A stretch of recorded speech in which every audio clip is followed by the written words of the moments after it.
Bom dia, igreja, graça e paz. Hoje, um dia muito especial, um dia que é importante para mim também, porque marca a minha vida, né? Durante longos anos, nesse domingo era um dia onde eu, com certeza, já teria um almoço marcado com meu pai, alguma coisa, para a gente poder comemorar. Dias também tristes passei com meu pai no dia do pastor, mas isso é conversa para um outro dia. E estou feliz de, nessa manhã, podermos pensar juntos sobre qual é o papel da igreja com seus pastores, qual é o cuidado de Deus para nós quando nos entrega homens separados para essa função. Então, eu queria convidar você a abrir a sua Bíblia aí, em Hebreus 13, 17. E eu gostaria de começar dizendo algo muito importante. Essa mensagem de hoje, essa reflexão de hoje, com certeza, não é sobre engrandecer homens, não é sobre colocar pastores num pedestal, não é sobre dizer que líderes espirituais são perfeitos, porque certamente eles não são. Pastores erram, pastores falham, pastores enfrentam lutas e pastores precisam da mesma graça que sustenta cada um de nós. Mas existe uma pergunta que precisamos responder nesta manhã.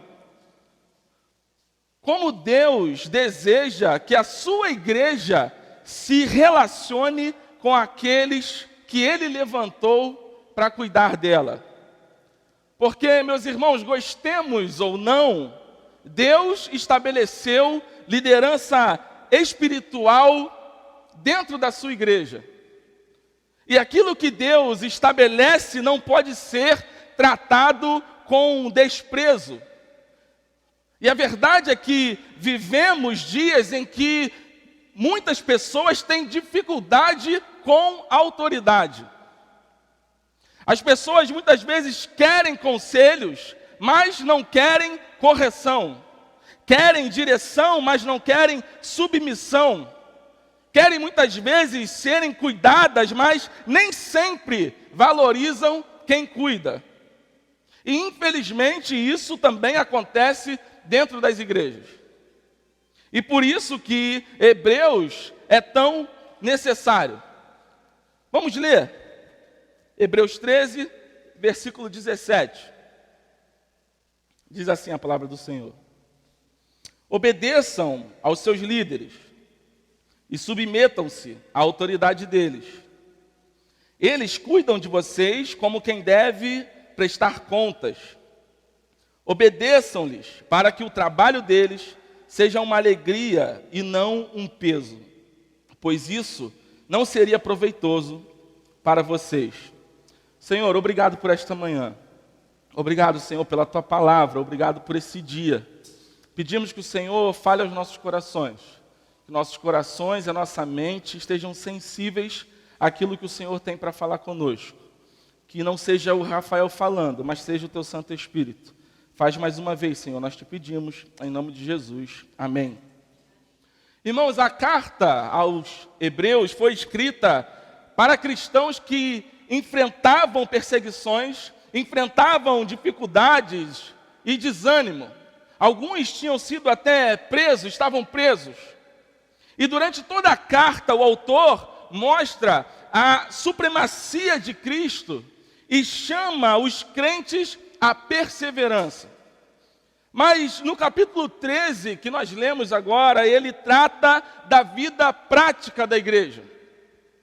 E entre todas as orientações que o autor poderia dar, o Espírito Santo separa um versículo inteiro para falar sobre relacionamento entre a igreja e seus líderes espirituais.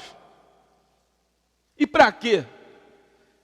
Porque Deus sabe que uma igreja saudável depende de relacionamentos saudáveis. Nós temos visto isso na IBD. Se você não sabe, precisa frequentar. E um dos relacionamentos mais importantes dentro da igreja é o relacionamento entre o rebanho e aqueles que Deus chamou para pastoreá-lo. E através desse texto, aprendemos uma verdade simples, mas profundamente importante. Deus confiou pastores para cuidar espiritual da sua igreja. E por isso, a resposta bíblica do povo deve ser honra, cooperação e amor. A forma, meus irmãos, como nos relacionamos com a liderança espiritual, revela como nos relacionamos com o próprio Deus. E observe como o texto começa: obedeçam aos seus líderes e submetam-se à autoridade deles. E vamos ser sinceros, esse com certeza não é um versículo muito popular. Não é aquele versículo que a gente abre a Bíblia e deixa na estante, deixa no painel do carro. Ninguém faz um quadro com esse texto para botar na sala de casa. E não é assim porque esse texto, ele confronta algo que existe dentro de nós, que é a nossa dificuldade de sermos dirigidos. Meus irmãos, nós gostamos de tomar as nossas próprias decisões. Gostamos de seguir o nosso próprio caminho, gostamos de ouvir conselhos quando eles concordam conosco. Mas quando a orientação confronta aquilo que já decidimos fazer, a situação muda. E é exatamente aí que o texto nos encontra. Quando o autor fala sobre líderes, ele está falando daqueles que Deus levantou para conduzir espiritualmente o seu povo. E quando ele diz obedeçam, não está falando de obediência cega, não é isso. A ideia aqui é confiar, é permitir-se ser conduzido. É reconhecer que Deus usa homens imperfeitos para cuidar do seu povo. Percebam, irmãos, algo importante. O texto não diz que os líderes são perfeitos. O texto não diz que eles nunca erram. O texto não diz que eles ocupam o lugar de Cristo. Mas o texto também não diz que podemos ignorá-los. Porque foi o próprio Cristo quem decidiu dar líderes à sua igreja. E o autor continua: e submetam-se à autoridade deles. Submissão, meu irmão, não é servidão. Submissão não é abandonar o discernimento. Submissão não é aceitar pecado ou erro. Porque a nossa autoridade final continua sendo a palavra de Deus. Mas submissão significa reconhecer a ordem que Deus estabeleceu e cooperar com ela. Significa não viver em permanente resistência à direção espiritual. E aqui existe uma pergunta que eu gostaria que cada um de nós respondêssemos diante de Deus. Como reagimos quando uma orientação bíblica confronta aquilo que queremos fazer? Como temos reagido, meus irmãos, quando somos corrigidos? Como reagimos quando somos aconselhados? Como reagimos quando Deus usa alguém para nos mostrar um caminho diferente daquele que escolhemos? Porque é muito fácil aceitar direção quando ela confirma os nossos desejos.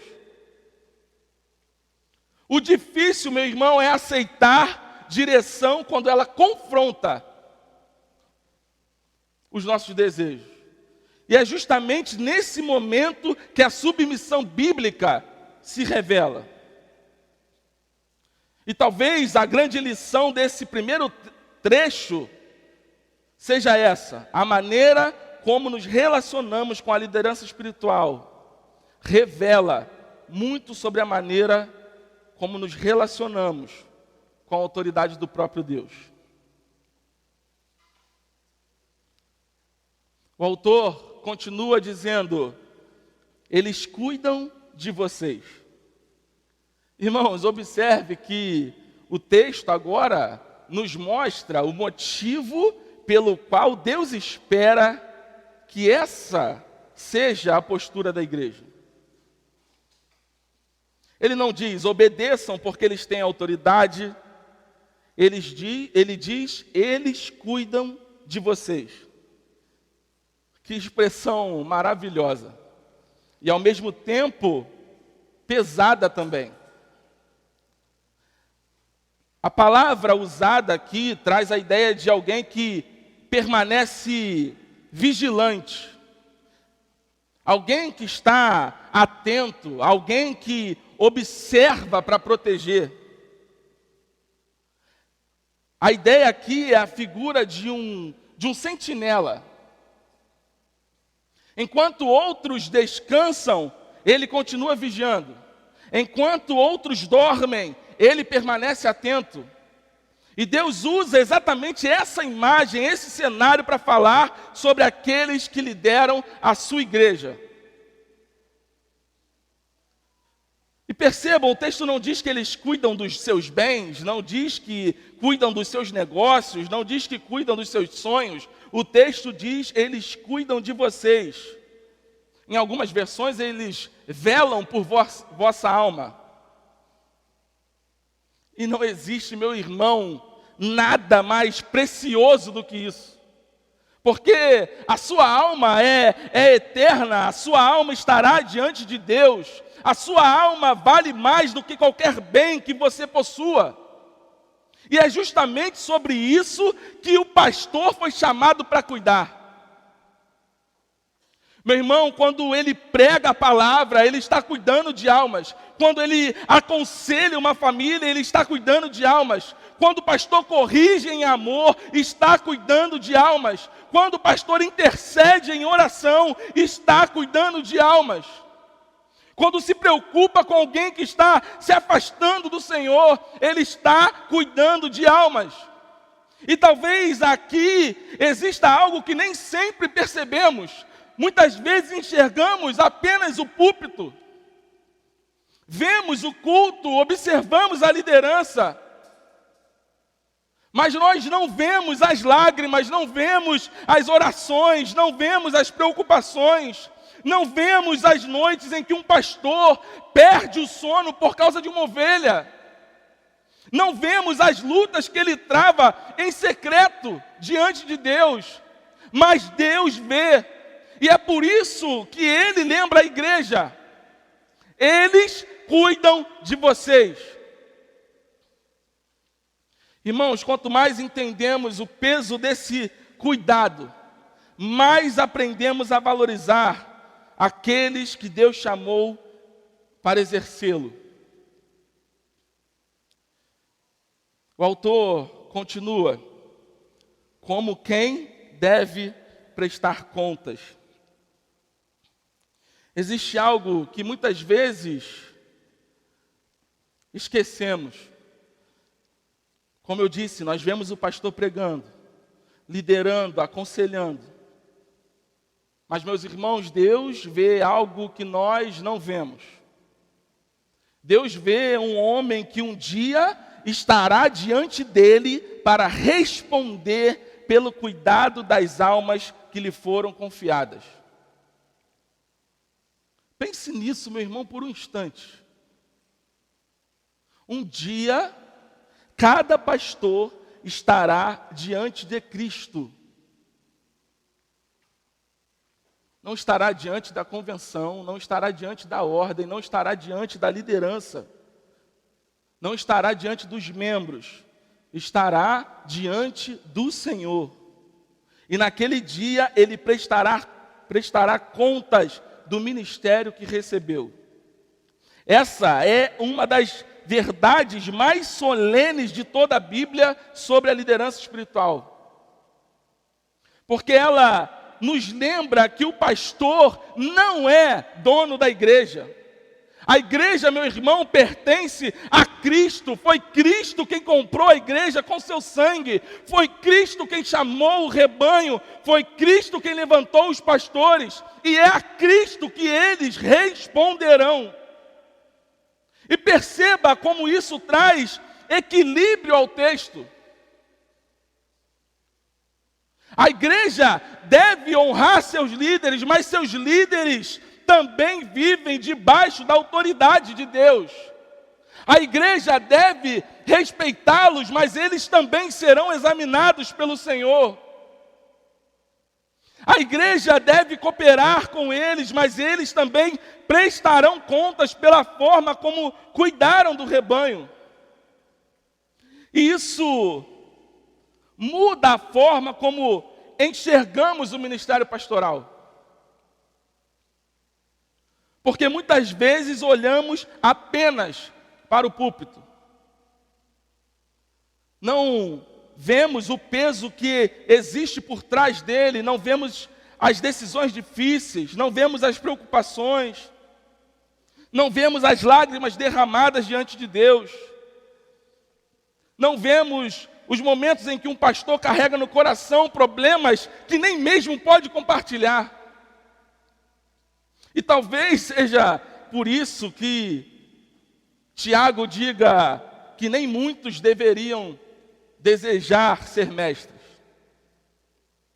Porque, meu irmão, quanto maior a responsabilidade, maior a prestação de contas.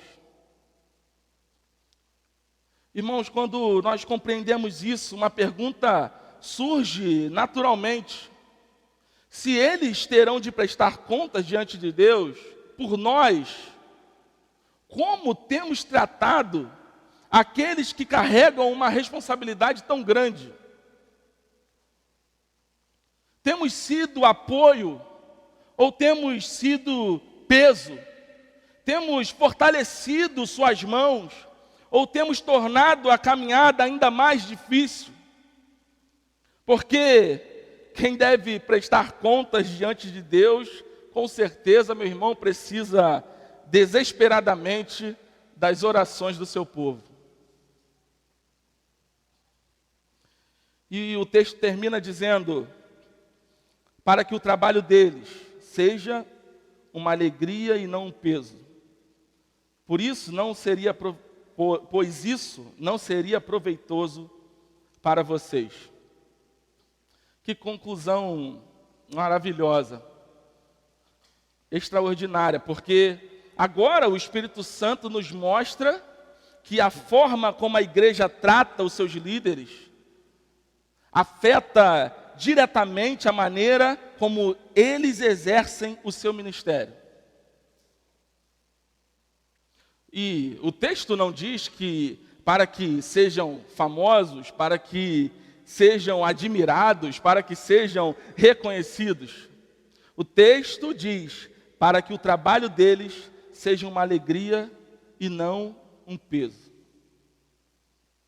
Irmãos, existe uma alegria que pertence ao ministério. A alegria de ver vidas transformadas. A alegria de ver famílias restauradas. A alegria de ver pessoas crescendo na fé. A alegria de ver o evangelho produzindo fruto. Essa era a alegria dos apóstolos. Essa era a alegria dos primeiros pastores da igreja. E essa continua sendo a alegria dos servos de Deus hoje. Mas o autor também reconhece outra possibilidade. Quando ele diz, e não um peso. E aqui o texto se torna profundamente pastoral. Porque ele reconhece que um líder espiritual pode exercer seu ministério carregando um fardo desnecessário. pode servir entristecido, pode continuar pregando enquanto sofre, pode continuar cuidando enquanto luta, ele pode continuar sorrindo enquanto carrega pesos que quase ninguém conhece. E a pergunta é: o que transforma o ministério em um peso? Certamente, meu irmão, existem lutas próprias do ministério, mas o contexto aponta para algo muito específico. O desgaste que nasce quando o cuidado é rejeitado, quando a orientação é desprezada, quando a liderança é constantemente combatida, quando o relacionamento entre igreja e pastor deixa de ser marcado pela cooperação e passa a ser marcado pela resistência. E o texto encerra com uma frase: pois isso não seria proveitoso para vocês. Percebam, irmãos, a sabedoria de Deus. Ele não diz: isso não seria proveitoso para os pastores. Ele diz: isso não seria proveitoso para vocês. Porque, meus irmãos, uma igreja que enfraquece seus líderes, enfraquece a si mesma. Uma igreja que desanima seus pastores, desanima a si mesma. Uma igreja que transforma o ministério em um peso constante, acaba sofrendo as consequências dessa atitude. E aqui eu gostaria de fazer uma pergunta muito simples. Quando foi a última vez que você orou pelo seu pastor? Quando foi a última vez que você o encorajou? Quando foi a última vez que você agradeceu a Deus pelo cuidado que recebe? Porque normalmente, meus irmãos, procuramos nossos líderes quando estamos em crise, quando precisamos de ajuda, quando precisamos de aconselhamento, e isso faz parte do ministério. Mas quantas vezes paramos para fortalecer aqueles que Deus usa para nos fortalecer? Quantas vezes, meus irmãos, perguntamos: pastor, como posso orar pelo Senhor?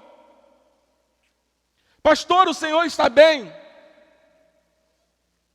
Pastor, existe algo em que eu possa ajudar? Irmãos, uma igreja madura não pergunta apenas o que meu pastor pode fazer por mim, mas ela pergunta: como posso cooperar para aqueles que cuidam de mim, sirvam ao Senhor com alegria.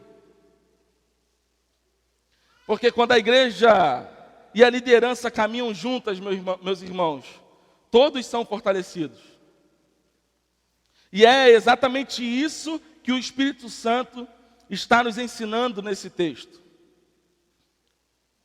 E encerrando a minha reflexão nessa manhã, eu gostaria que voltássemos nossos olhos mais uma vez para esse versículo. Porque hoje nós aprendemos que Deus não deixou sua igreja sem direção. Ele levantou homens para ensinar, aconselhar, corrigir, exortar e cuidar do seu povo. Nós aprendemos que a resposta bíblica da igreja não é a indiferença, não é a resistência constante, não é a insubordinação, mas a honra, a cooperação e o amor.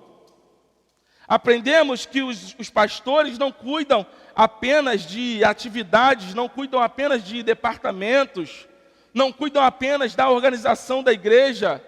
Eles cuidam de pessoas, eles cuidam de almas.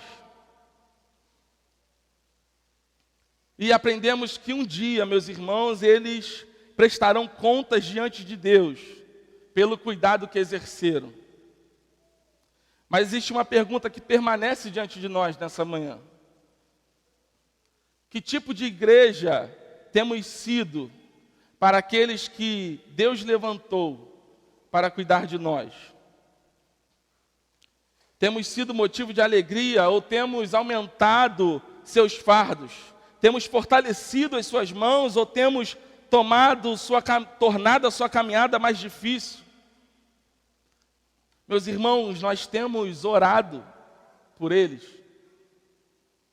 Ou apenas recorremos a eles quando precisamos de ajuda?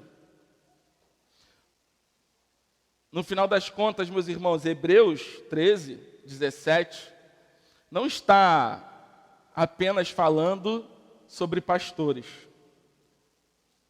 Ele está falando sobre o coração da igreja.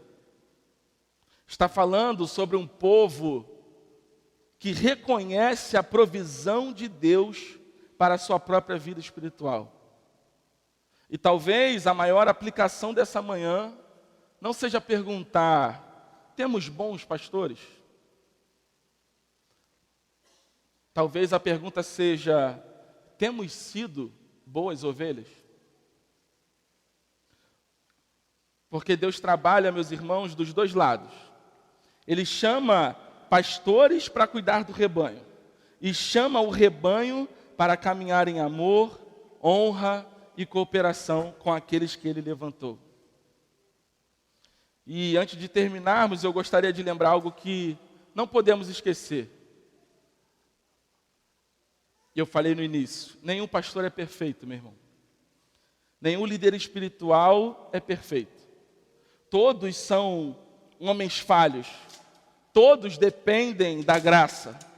Todos dependem da misericórdia de Deus. Mas foi exatamente assim que Deus decidiu cuidar da sua igreja, usando homens imperfeitos para servir um povo que também é imperfeito. E quando nós compreendemos isso, deixamos então de olhar para os homens e passamos a enxergar a bondade de Deus. Porque acima de todo pastor existe o supremo pastor, que é Cristo. Acima de toda liderança humana existe Cristo. É Cristo quem ama a igreja. É Cristo quem sustenta a igreja. É Cristo que protege a igreja. É Cristo quem cuida da igreja. Os pastores são apenas instrumentos nas mãos dele. Por isso, nesse dia do pastor, a nossa gratidão não deve terminar nos homens. A nossa gratidão deve subir até Deus. Ao Deus que continua cuidando do seu povo. Ao Deus que continua levantando servos para o seu reino.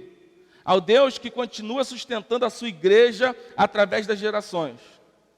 E se hoje, meus irmãos, nós entendemos melhor a palavra que ouvimos, que a nossa resposta prática seja que oremos mais pelos nossos líderes, que os apoiemos mais, que os honremos mais, que cooperemos mais, não porque eles são perfeitos, porque não são, mas porque Deus, em sua sabedoria, decidiu cuidar das nossas almas através deles. E que quando eles prestarem contas diante do Senhor, possam fazê-lo com alegria. E que nós também possamos comparecer diante de Deus com a consciência tranquila de que honramos, amamos e cooperamos com aqueles que Ele levantou para cuidar de nós. Amém. Que Deus nos abençoe.